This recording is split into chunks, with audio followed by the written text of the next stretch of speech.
श्री सच्चिदानंद सद्गुरु साईनाथ महाराज की जय। नाव में नदिया सबद बिना सूरत आंधरी, कहो कहाँ को जाए। द्वार न पावे सबद का, फिरी फिरी भटका खाए। कबीर। नाम साईं बाबा, जाति परवरदिगार, धर्म कबीर, उम्र लाखों वर्ष। एक कानूनी पूछताछ के दौरान स्वयं बाबा ने पूरे आत्मविश्वास के साथ अपना परिचय दिया था। प्रश्न पूछने वाले मजिस्ट्रेट का चकित होना स्वाभाविक था। उसके प्रश्न जितने सरल और सामान्य थे, जवाब उतने ही असामान्य, जटिल और अप्रत्याशित। यह आदमी सांसारिक है या पारमार्थिक, पागल है या परमहंस? मजिस्ट्रेट उलझन में थे और बाबा उसके सामने पहेली बनकर खड़े थे। वैसे बाबा अपने जीवन काल में कभी कोर्ट कचहरी के झंझट में नहीं पड़े। भला एक फक्कड़ संत का कानूनी दाव पेच से क्या संबंध? लेकिन एक बार एक अपराधी के झूठे और अनर्गल बयान ने बाबा को भी लपेटे में ले लिया। घटना उस समय की है जब बाबा प्रौढ़ावस्था के पार पहुंच गए थे और एक सिद्ध संत के रूप में उनकी ख्याति शिरडी की सीमाओं के बाहर भी फैलने लगी थी। उसी दौरान दुलिया की जिला अदालत में आभूषण चोरी के आरोप के गिरफ्तार एक आदमी ने यह बयान दर्ज करवाया कि वह बाबा का भक्त है और ये आभूषण खुद साईं बाबा ने अपने हाथों से उसे दिए थे। फिर क्या था? सच्चाई जानने के लिए कानून के घोड़े शिरडी की दिशा में दौड़ने लगे। न्यायाधीश ने बाबा को अदालत में उपस्थित होने का आदेश दिया। धुलिया से जब यह फरमान शिरडी पहुंचा तो बाबा भड़क गए। उनका क्रोध स्वाभाविक था। पूरे प्रकरण से उनका कोई लेना देना नहीं था और अदालती कार्यवाही में अकारण नाम आने से वे आहत और आक्रोशित थे। इधर बाबा के भक्त भी चिंतित थे। एक अदालती आदेश को मानने की मजबूरी और दूसरी तरफ देवोपम छवि वाले संत की प्रतिष्ठा का प्रश्न।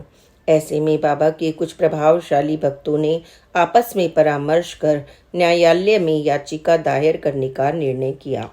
याचिका में दरखास्त की गई कि बाबा एक संत पुरुष हैं और असंख्य लोगों की भावनाएं उनसे जुड़ी हैं, इसलिए बाबा को अदालत में तलब नहीं किया जाए और किसी अधिकारी को पूछताछ के लिए शिरडी भेजा जाए। याचिका तत्काल स्वीकार कर ली गई और बाबा से पूछताछ के लिए एक प्रथम श्रेणी का मजिस्ट्रेट शिरडी आया। पूछताछ के दौरान मजिस्ट्रेट के सवाल और बाबा के जवाब में कहीं कोई तालमेल नहीं बैठ पा रहा था। संयोगवश इस बीच यह पता लग गया कि चोरी के दिन अभियुक्त शिरडी में ही नहीं था, इसलिए आभूषण के लेन देन का प्रश्न ही नहीं उठता। सच्चाई सामने आते ही बाबा गवाही के झंझट से मुक्त हो गए और उन्हें किसी बयान पत्र या कागज आदि पर हस्ताक्षर भी नहीं करने पड़े। वैसे बाबा ने अपने जीवन काल में किसी कागज पर हस्ताक्षर नहीं किए, मानो मसीह कागज उनके लिए बने ही नहीं थे। केवल बोल व्यवहार से ही उनकी दुनिया चल रही थी। मजिस्ट्रेट के प्रश्न कानूनी दृष्टि से भले ही अप्रासंगिक हो गए थे, लेकिन उनके उत्तर देते हुए बाबा ने जो बातें कहीं उनका गहन गर्भित अर्थ था। अपना आत्म परिचय देते हुए बाबा ने स्वयं को ईश्वर की जाति का बताया और अपनी उम्र लाखों वर्ष बताई। भक्तों को विश्वास था कि बाबा साधारण फकीर नहीं बल्कि असीम और अनंत के कुटुंबी हैं और एक अमर एवं असमाप्त जीवन में हैं। बाबा का विश्वास लिखने में ही नहीं, बोलने में था। हालांकि वो बोलते भी बहुत कम थे, लेकिन जो भी बोलते थे वह असाधारण और अनोखा होता था।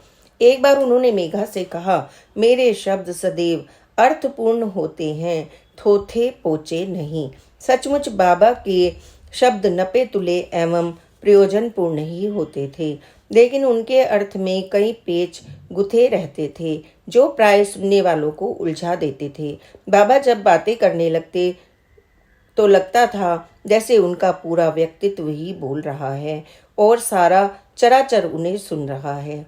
उनकी भाषा में एक फकीराना ठसक थी। वे बेबाक और दो टूक बोलते थे उनके शब्द संत के ओज तोज में निखरे हुए लगते थे और सुनने वालों के कान की टंकार की तरह गूंजते थे, कान में टंकार की तरह गूंजते थे। बाबा अल्लाह को अपना बेली मानते थे। वे परम सत्ता के प्रति अपनी कृतज्ञता व्यक्त करते हुए दिन में कई कई बार अल्लाह मालिक बोलते थे। यह जप नाम उनके मन में भी बराबर चलता रहता था। अल्लाह का नाम ही बाबा का प्राणधार था। उनकी वाणी ने भी इसी नाम का आश्रय पाया था। एक अवसर पर स्वेच्छा से स्वीकृत एवं आत्मसात की हुई गरीबी को प्रतिष्ठा प्रदान करते हुए उन्होंने कहा, गरीबी अव्वल बादशाही, अमीरी से लाख सवाई, गरीबों का अल्लाह भाई। एक दिन किसी को दिलासा देते हुए बाबा बोले, दुनिया में किसी का कोई है और किसी का कोई नहीं है। अपना तो यहाँ कोई नहीं है, अपना तो अल्लाह है। अल्लाह अल्लाह नाम से बाबा का अतिशय प्रेम कई रूपों में प्रकट होता था और अल्लाह की शक्ति में उनका निरापद विश्वास कई तरह से रूपायित होता था।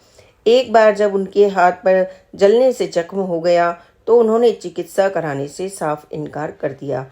इस बारे में कोई पूछता तो वे कहते, केवल अल्लाह ही मेरा डॉक्टर है। जब कोई अहंकार से वशीभूत होकर शिरडी आता तो बाबा उससे न केवल नाराज रहते बल्कि उसकी उपेक्षा भी करते और तो और उसे मस्जिद में आने की अनुमति तक भी नहीं देते थे। एक बार जब श्यामा ऐसे ही किसी आदमी की सिफारिश लेकर आए तो बाबा बोले, श्यामा तुम अभी बच्चे हो, जब तक अल्लाह उस पर कृपा नहीं करता तो मैं क्या करूं? अल्लाह मियाँ का ऋणी हुए बिना क्या कोई मस्जिद की सीढ़ियां चढ़ सकता है? बाबा की बोली बानी में कोई लटका नहीं था। जो उनके मन में उगता वही होठों पर फूटता था और यही उनकी वाणी का बल था। बाबा अलग अलग स्थितियों पर अलग अलग प्रतिक्रिया व्यक्त करते थे, लेकिन उनका लहजा बेबाक ही रहता था। उनमें कोई दुराव छिपाव नहीं था। उनकी बोली निसंगता और निर्लिप्तता लिए थी, जो उनके व्यक्तित्व, विचार और व्यवहार में एकाकार हो गई थी। बाबा की इस भाषा भंगिमा की झलक लोगों को जब तब मिलती रहती थी। ऐसे अनेक अवसर आते थे जब लोग बाबा को बिना किसी आड़ ओट के बेधड़क प्रतिक्रिया व्यक्त करते हुए देखते थे। सब जानते थे कि बाबा धर्म परिवर्तन के विरुद्ध हैं। वे चाहते थे कि लोग सभी धर्मों का आदर करें, लेकिन अपने धर्म में निष्ठा रखते हुए ही परमार्थ पथ पर आगे बढ़ें। एक बार एक व्यक्ति धर्म परिवर्तन और नाम परिवर्तन के बाद शिरडी आया तो बाबा ने उसे लड़ताड़ते हुए कहा, अरे तुमने तो अपना बाप ही बदल लिया।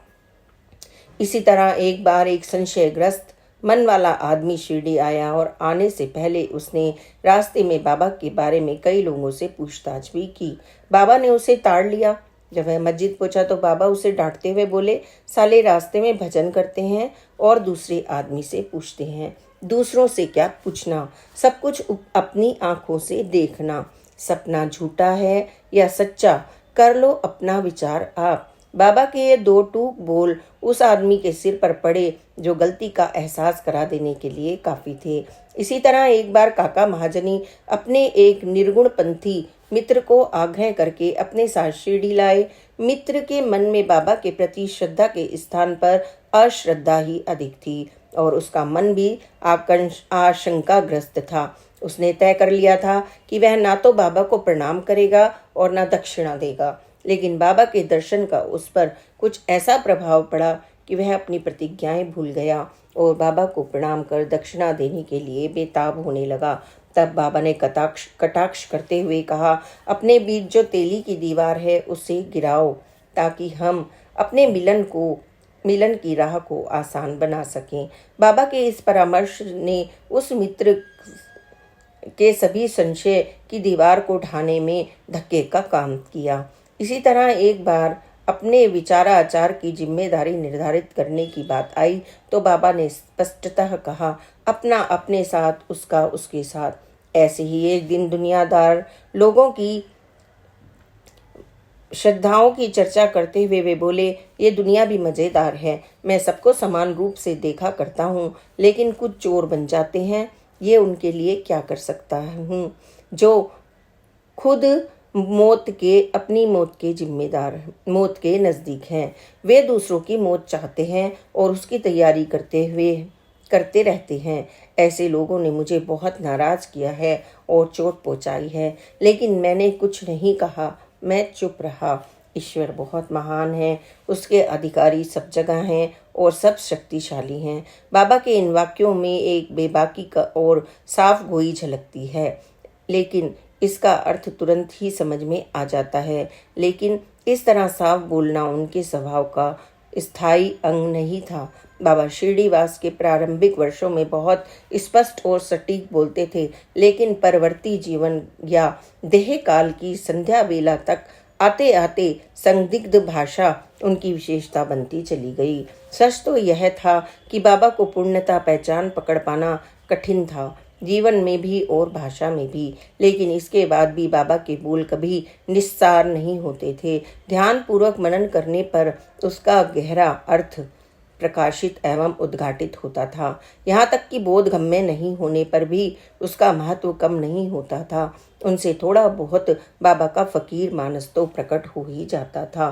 श्री सच्चिदानंद सतगुरु साईनाथ महाराज की जय। Please like, subscribe and share this channel. Om Sai Ram, जय साई राम, ओम साई राम।